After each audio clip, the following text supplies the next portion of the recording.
A year ago, thousands of Cubans took to the street in the biggest anti-government protests since the 90s, the Once Jota as Cubans remember them.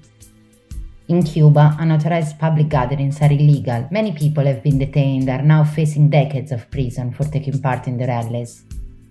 According to Madrid-based NGO Prisoner Defenders, there have been more than 1,200 political prisoners over the last 12 months. More than 900 were related to the protests of July 11. Alongside minors, activists and artists, many are journalists with the sole culprit of doing their job and reporting on events.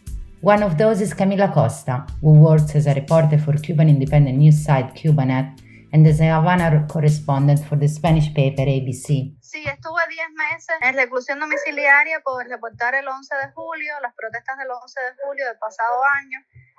Me acusaban de desorden público y bueno, me iban a llevar a juicio, pero finalmente me pusieron una multa de 1,000 pesos cubanos, lo que son aproximadamente $10. Y yo empecé a hacer periodismo, prácticamente ha sido un hostigamiento constante. Ya te decía, la regulación de salida del país, que ellos lo utilizan como forma de castigo. Pero igual, antes de eso, ellos siempre me han puesto vigilancia en días de protesta o días de convocatorias que ellos quieren que la prensa no reporte. Y ha sido, sí, totalmente arbitrario. Independent journalism is actually illegal in Cuba. The government doesn't recognize it as a profession. Year in and year out, Reporters Without Borders has been describing Cuba as the Latin America's worst media freedom violator. Ellos tratan de manera diferente, sobre todo a los que tienen más visibilidad, pero siempre utilizaban la forma de tortura psicológica. Cuando me detuvieron el 11 de julio, yo sí compartí celda con mucha gente que fueron detenidas y las condiciones en la celda fueron pésimas. Había un calor intenso, teníamos que estar semidesnudas, habían cucarachas, mosquitos, casi no había iluminación. A mí me interrogaban 2 veces al día por casi 2 horas cada interrogatorio. Todo ser humano tiene sus límites, ¿no? Yo todavía no he alcanzado el mío y espero que me falte mucho para alcanzar mi límite. But how did we get here? We need to go back to 1959, when, following Fidel Castro's revolution, all media became social property. Even though Article 55 of the Constitution said to recognize freedom of the press, it concludes that the state established the principle of organization and operation for all means of social communication.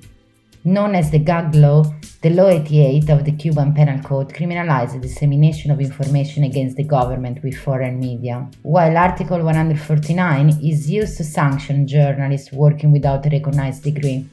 With the 2019 Decree Law 370, the government increases its control on all the content posted on social media too.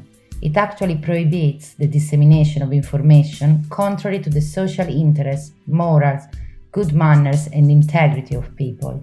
In 2021, new regulations have even worsened the already precarious state of independent journalism in Cuba. Decree 35 and Decree 42 further clamp down on citizen internet freedoms, censoring online content and restricting internet access.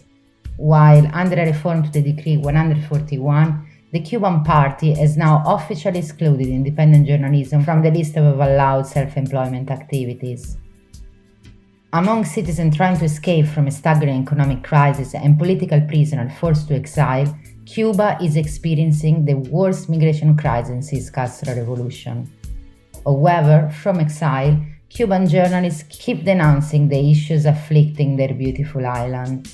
After a few years of working for mainstream media in Cuba, Lázaro Quirino Díaz moved to Madrid in 2018 to have the freedom to do his job as he always wanted. He now writes for Valencia-based Cybercuba. Somos una de las principales plataformas de información alternativa para Cuba.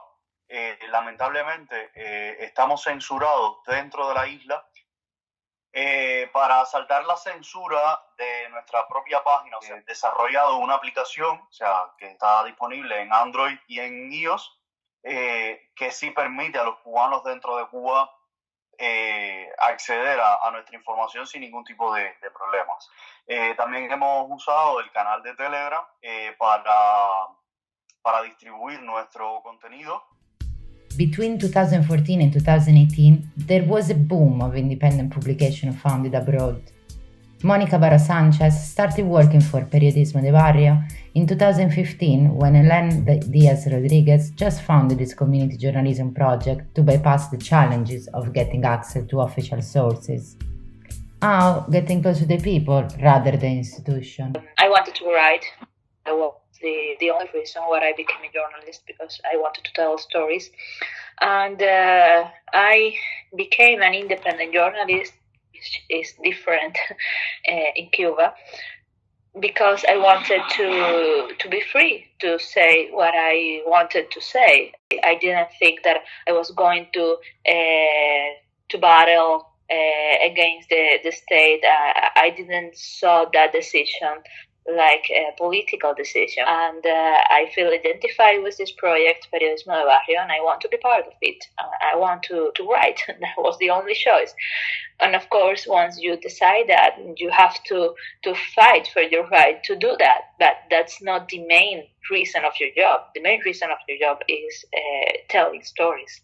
You see the reactions, the comments, the people who write to the independent media for telling their stories, and you realize that there's an important impact in the country.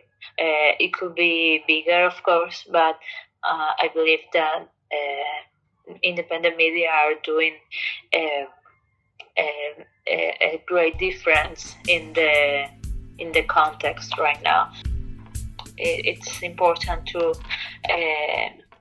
understand what's going on in Cuba as a humanitarian problem. Human rights are being violated, and I believe that we have to learn to look at Cuba with that sensibility about human rights. We are not talking about right or left or any ideology. We are talking about our right to have rights, and once you